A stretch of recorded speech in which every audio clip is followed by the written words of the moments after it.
Esta é a 10ª temporada do Desafio Profissão, um programa da equipe de orientação profissional do curso de Psicologia da PUC de São Paulo, do NAST Orientação Vocacional, em parceria com a TV PUC. E agora conversaremos sobre o bacharelado, o bacharel em jogos digitais. Estão aqui para conversar conosco o Reinaldo Ramos, que é graduado em Ciência da Computação pela FIPEP. É mestre e doutor em Tecnologias da Inteligência e Design Digital pela PUC de São Paulo. É sócio fundador da T4 Interactive e Qbyte Interactive. É professor dos cursos de graduação, pós-graduação e extensão universitária de jogos digitais da Escola Superior de Propaganda e Marketing, SPM, e da PUC de São Paulo. Atualmente é coordenador do curso de bacharelado em jogos digitais da PUC. E o Alexandre Vieira, que é formado em design digital pela Anhembi Morumbi, tem especialização em computação gráfica 3D, é mestre e doutorando em tecnologia da inteligência e design digital da PUC de São Paulo. É professor do bacharelado em jogos digitais da mesma universidade. Eu agradeço a presença de vocês. E iniciaremos com uma situação inusitada, diferente, engraçada, ou não, a respeito do trabalho ou do curso, da formação do bacharelado em jogos digitais. Ok. Agradecemos o convite aí. Eu não sei se é uma situação engraçada, mas é uma particularidade do curso que nós gostamos de comentar, né? É que é um curso que ele atrai os alunos muito por paixão, né? Todos que vêm ao curso são muito apaixonados pela temática, tanto que a gente costuma brincar com eles, que eles não estão lá porque os pais obrigaram, né? Porque nenhum pai acaba obrigando o aluno a ir fazer jogos digitais. Então, isso os liga, né? Isso os une, essa paixão pelos jogos traz os alunos ao curso. Mas, da mesma maneira que a gente tem essa paixão para unir, existem muitos perfis. A multidisciplinaridade do tema, do curso, ele traz alunos com perfis bem distintos. Então, tem um aluno que é mais focado em exatas, em programação, tem um aluno que é mais focado na parte artística, em design, e todos eles acabam dentro da mesma sala, e esse perfil de jogador faz eles terem um impacto muito grande, assim, quando eles percebem o quão complexo é fazer um jogo, o quão difícil é fazer um jogo, né?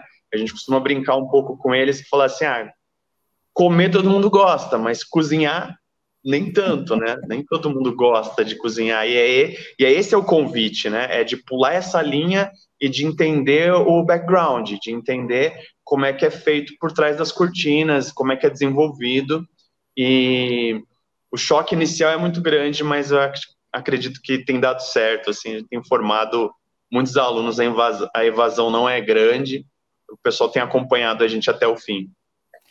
E a ideia, Reinaldo, é formar uma pessoa que vai fazer um jogo, é isso? Um jogo de divertimento, entretenimento, ou para ganhar dinheiro? Na verdade, os jogos digitais, eles são uma coisa múltipla, né? É uma ferramenta multidisciplinar que transpassa aquela noção que a gente tem do jogo de divertimento, que a gente está acostumado nos videogames, nos computadores, que são aqueles jogos que a gente vê as crianças jogando e depois a gente fala, é só um game, né? É só um joguinho. Na verdade, ele nasce no game, ele nasce naquela brincadeira, ele nasce no brincado tradicional do ser humano, né? E transpassa isso, porque é o uso da tecnologia no seu extremo, é o uso da tecnologia no ápice que ela pode oferecer.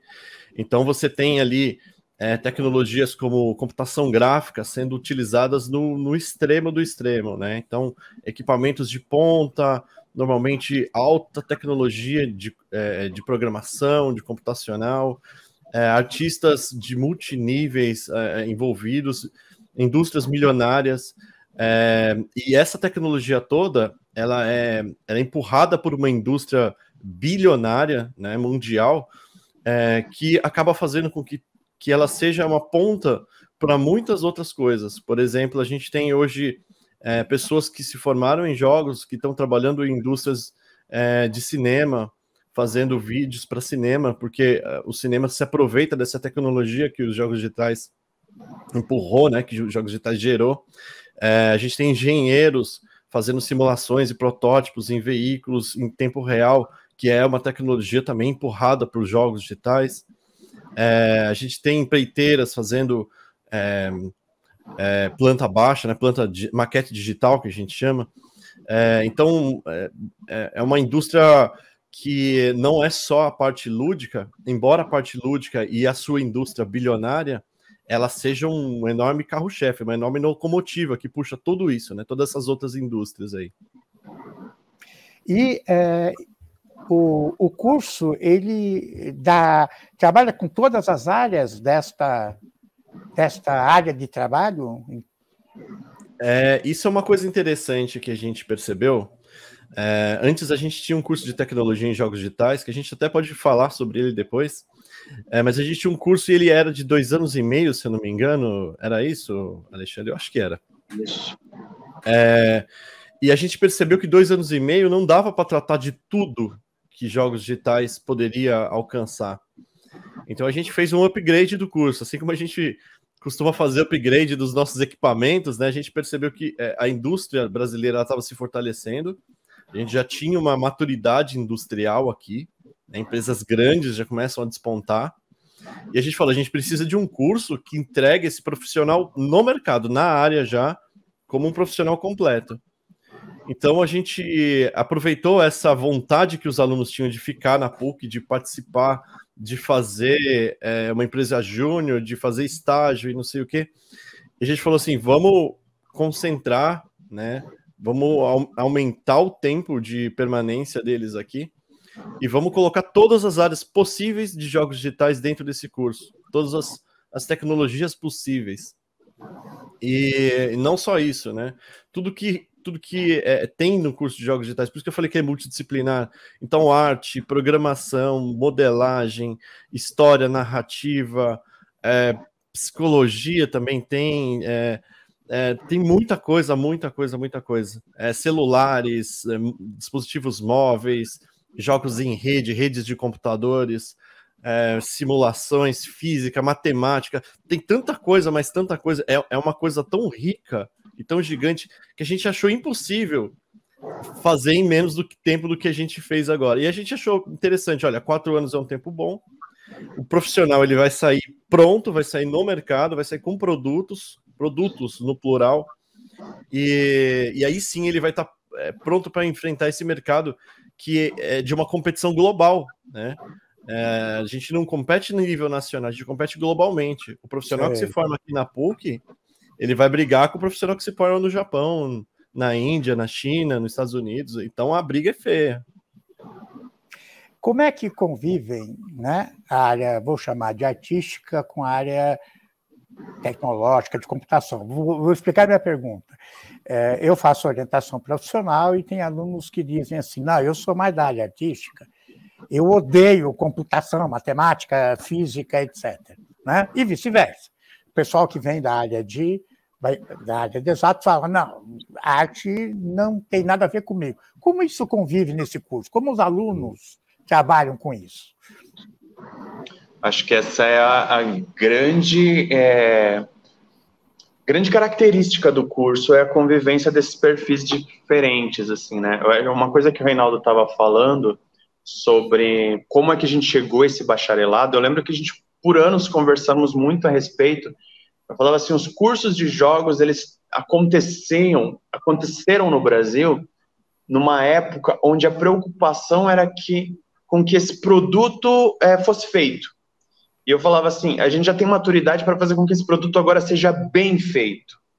Então, dar espaço para essas duas áreas era fundamental para isso acontecer.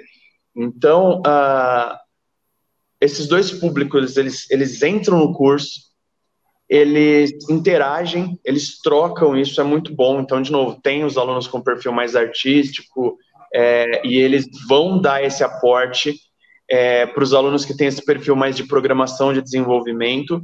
O que a gente tenta conduzir é fazer com que eles se encontrem, que eles achem as suas afinidades dentro do curso, mas que eles tenham base para conseguir dar sustento para as áreas onde eles não dominam. Então, por exemplo, ok, eu sou artista, eu sou designer, essa é a parte que eu me apego mais e que eu tenho mais desenvoltura e afinidade, mas não quer dizer que eu não tenho o básico da parte de lógica e programação. Se eu quiser provar uma ideia minha, eu vou conseguir fazer isso, eu vou conseguir programar o mínimo necessário para poder mostrar que o jogo funciona. Até porque a gente bate muito nessa tecla para eles assim, se o teu forte é a parte de programação, cria uma experiência que enfatize isso. Então, você vai fazer um jogo que vai deixar claro que isso é o teu forte. Emergência de sistemas que funcione, que tenha um fluxo de informações e proporciona um poder de agência no jogador, proporciona assim, uma reação do jogador, que o sistema reage ao jogador de uma maneira muito fluida, e vai ser uma experiência muito rica. Assim como, de repente, o cara que é artista, ele não tem essa desenvoltura na parte de programação, ele vai proporcionar um jogo belíssimo, ele vai proporcionar um jogo que tem uma estética, que tem uma narrativa, que tenha que funcione dentro desse aspecto. Então, a gente tenta conduzir isso dessa maneira, tipo, vamos achar qual é a afinidade do aluno, vamos dar poder para ele produzir com afinidade, com desenvoltura dentro dessa afinidade, mas sem deixar ele pobre, sem deixar ele desprotegido no outro ponto, que é relevante também para o desenvolvimento. Até porque que essas áreas têm que conviver, quer dizer, eu imagino, tem que criar uma história, fazer um roteiro, e isso tem que ser pensado que já é um jogo, né? Não é uma história qualquer. Exato. E isso que existem diversos tipos de jogos, e esses tipos são respeitados, né, no curso, são respeitados também para a pessoa que está desenvolvendo. Assim como o jogador gosta de alguns jogos e não gosta de outros, o desenvolvedor ele tem uma melhor prática em desenvolver algumas coisas do que desenvolver outras. Que nem eu falei, os jogos digitais hoje, ele não é uma indústria pequena, ele é uma indústria gigante. Então, existem dentro dessa indústria vários pontos onde você pode se especializar, não só profissionalmente, como em estilo também. Então, se você é um programador de jogos digitais, você pode especializar em gameplay de veículos automotores, por exemplo.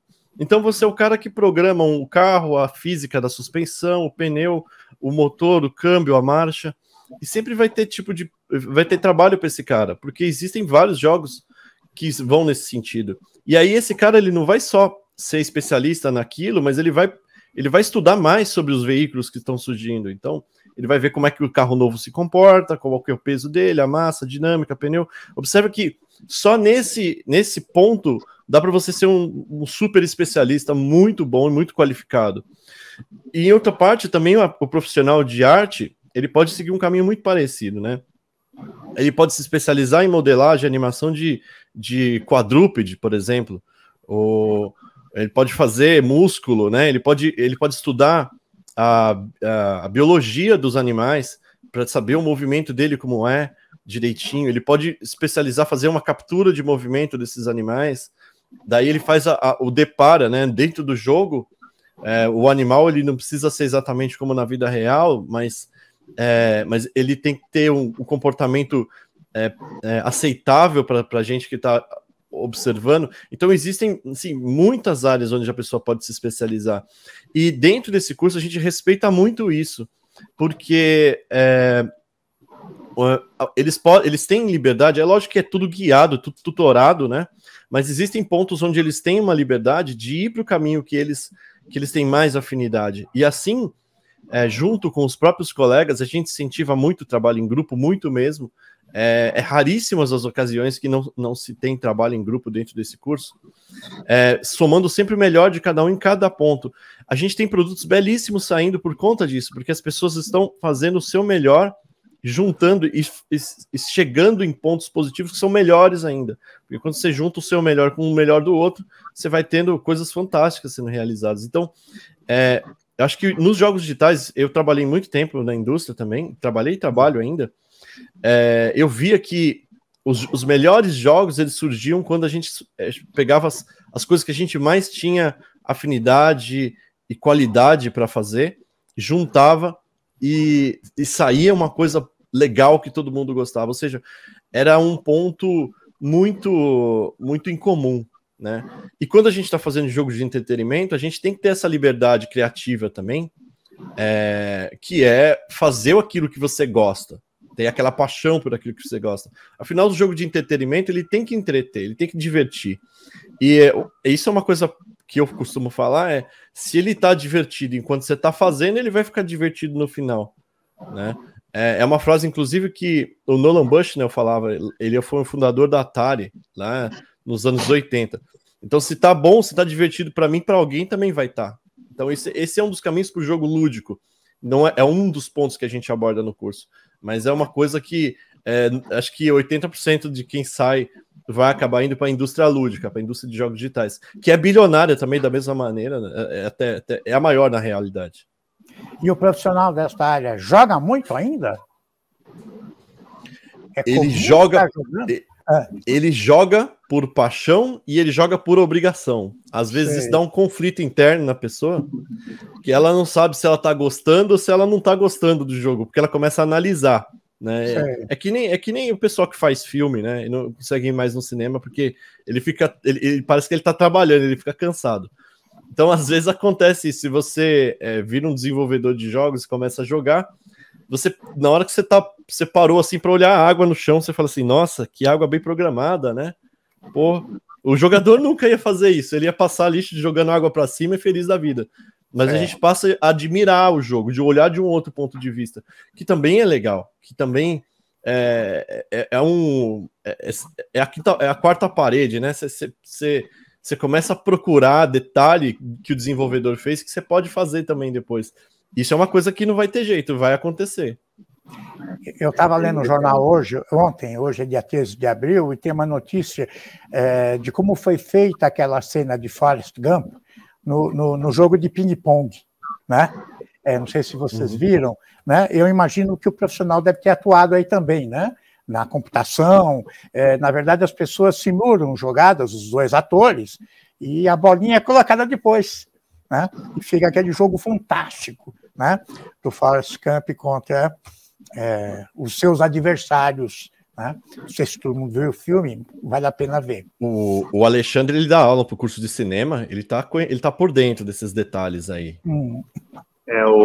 As tecnologias de game, de cinema, elas estão convergindo bastante, até porque ocuparam muito espaço dentro da indústria de jogos, e a tecnologia de jogos tem dado muito recurso para o pessoal de cinema.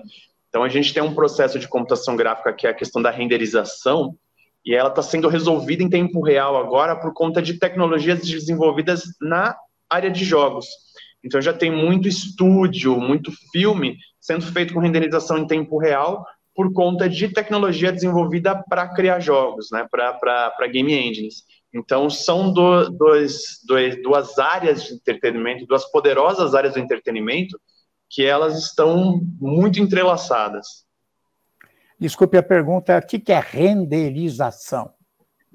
Renderização eu vou tentar explicar de uma maneira que não seja muito técnica, mas vamos supor assim, a imagem digital, quando a gente está criando essa imagem digital, a gente está transformando os cálculos em imagem, vamos dizer que esse seria o processo de renderização.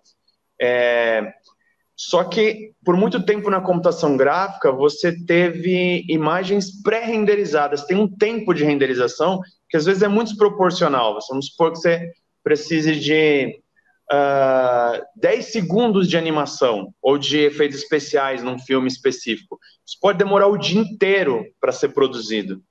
E os jogos, a tecnologia dos jogos hoje faz isso em tempo real. Faz isso no mesmo momento que você está acontecendo. Então, a computação gráfica dentro dos jogos, ela se desenvolveu a esse ponto de Porque eu preciso estar jogando e a imagem precisa estar sendo criada no momento que eu apertei o botão, a imagem precisa vir. Então, o jogo se desenvolveu nesse sentido, e aí ele acabou emprestando essa tecnologia para o cinema, já que ele alcançou um grau de hiperrealismo bem significativo. Então, pegando um outro aspecto que é bastante polêmico, hoje os pais de crianças e adolescentes vivem um drama em casa, que é o excesso de jogo dos seus filhos, competindo com estudos, competindo com outras atividades, né? E vocês estão fomentando isso. Como é que vocês respondem a isso? Eu diria que... Pode falar primeiro, Renato? Fica à vontade. Vai lá, pode ir. Eu diria que o jogo é uma mídia. É uma mídia, e esse volume de informação ele é característico da nossa época. Esse jogo, esse excesso de videogame que é criticado hoje, ele era o excesso de televisão que era criticado ontem. Então, na verdade, o fluxo de informação aumentou, e as mídias mudaram. Então, assim, a culpa não é do jogo, né? A culpa é... o jogo é só uma mídia. E aí, como é que usamos essa mídia? Que tipo de informação passamos através dessa mídia? Há quanto tempo somos submetidos frente a essa mídia? Então, se a gente não tivesse o videogame hoje, será que o problema não seria outra mídia, né? Estaríamos muito tempo à frente do streaming, à frente da TV, à frente da internet, das redes sociais. Então, toda a questão esse contexto da nossa época, eles nos expõe a muita informação. O que acontece com o videogame em particular é que essa interação com a informação é muito poderosa por ser interativa e imersiva. Então, eu acabo tendo uma relação poderosa de imersão com essa mídia, justamente porque ela é responsiva. Eu vejo que ela se transforma mediante a minha interação. E isso acaba trazendo uma intensidade muito grande. Mas, de novo, ela é só uma mídia. Então, assim, a responsabilidade que a gente precisa ter com os videogames é a responsabilidade que a gente precisa ter com todas as outras mídias, né? Ela pode ser articulada e conduzida tanto para o bem quanto para o mal. Bom, todo excesso ele tem problema, né? Tudo em excesso vai causar problema. Então, o jogo ele vem ele tem uma conotação negativa por natureza, porque por muito tempo as pessoas que jogavam, não só videogame, mas jogavam de maneira, como é que a gente pode dizer, como se fossem jogos de cassino, né? Com dinheiro, valendo aposta e perdendo dinheiro. Então o jogo ele carrega esse karma, né? Então quando a gente pensa assim, a pessoa tá jogando, né? Eu na minha geração e a geração mais nova para e pensa, ele deve estar jogando FIFA. Mas uma pessoa mais velha vai pensar, o cara tá jogando no bicho, tá jogando no cassino, tá perdendo dinheiro. Então, esse karma, né, ele existe nos jogos. Mas ele tá longe de estar nesse ponto, porque a indústria de jogos de azar, né, que a gente pode chamar assim, ela não digo completamente separada da indústria de jogos digitais, mas ela é uma parte muito pequena. E eu não conheço no Brasil nenhuma empresa ou indústria que trabalhe nesse segmento, embora exista, né? Então, do mesmo ponto que a gente carrega isso daí, você começa a ver uma criança, você fala assim, a criança tá jogando, dá aquela sensação ruim, né? De, poxa, será que isso daí pode virar um jogo de azar, ou ela pode viciar como as pessoas viciavam no jogo de azar? E não, são mídias muito distintas. Um jogo que conta uma história, o jogo que mostra um acontecimento, tem um gráfico bonito ali, e tá dando uma imersão pelo contexto, ou por acolhimento mesmo, ou por imersão, né, com realidade virtual, seja lá qual que é o caminho, ele tem uma pegada na mente da pessoa e até no modo que a pessoa usa ele, completamente diferente de um jogo de azar. E o jogo de azar, ele vai existir independente do digital, independente do nosso curso existir ou não. Então, embora a gente tenha esse karma sendo trazido com a gente, as gerações mais novas nem enxergam isso. Na realidade, se você for observar as redes sociais, Tem até memes e figuras que o pessoal fala,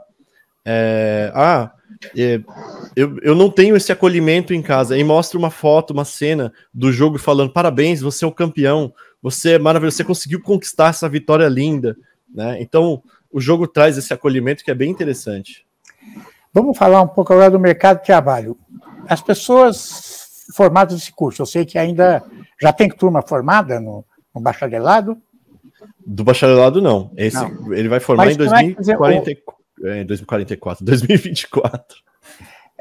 Como é que o mercado... Vocês acham que o mercado vai receber bem esse profissional? As pessoas vão conseguir trabalhos, empregos, logo que se formarem? Já tem gente estagiando, já tem gente no mercado. Os alunos de tecnologia em jogos digitais, eles estão todos no mercado. Todos não, né? Mas uma grande maioria estão no mercado trabalhando com jogos. Então a gente tem egresso do curso antigo, que já é sucesso. A gente tem um mestrado profissional em jogos digitais na PUC, que eu acho que é o único, se não for um dos únicos. E a gente acolhe muito esses caras que se formaram, e a gente complementa o curso deles, e a gente sabe onde eles estão. A gente observa de perto, assim, o que eles estão fazendo, e tem gente de muito sucesso, já trabalhando fora do país. Aquela orgulho que dá na gente, né, de ver que o aluno que passou pela gente já superou a gente de longe, assim, né. Tem ex-aluno trabalhando em indústria gigantesca aí, empresas famosas. E, então, para resumir agora, quais são as disciplinas do curso, em rápidas palavras, nesses 4 anos? Nossa, são várias disciplinas. E, na verdade, a gente nem chama de disciplina, a gente chama de módulo. Ele é um curso de metodologia ativa, né? E, então, por ser de metodologia ativa, a gente trabalha com projetos e problemas que a gente vem colocando. Então, a gente tem módulo lúdico, a gente tem módulo... de jogos 2D, a gente tem módulo de jogos 3D, a gente tem módulos de mobile, a gente tem módulo de realidade virtual, personagens 3D, e no final, o último ano, eles produzem um jogo, então é um módulo de produto. Então é um módulo onde a gente foca em mercado, em marketing, venda, loja, toda essa parte comercial aí, que é muito importante também para o desenvolvimento de jogos, né, para a empresa que vai desenvolver jogos. E a parte de roteiro também está aí dentro? Está aí dentro. Cada módulo tem sua parte ali, de world building, construção de mundos, roteiros, história, personagem, narrativa, tem um monte de coisa. Bem completo. Que bom. Eu agradeço as contribuições. E até o próximo Desafio Profissão.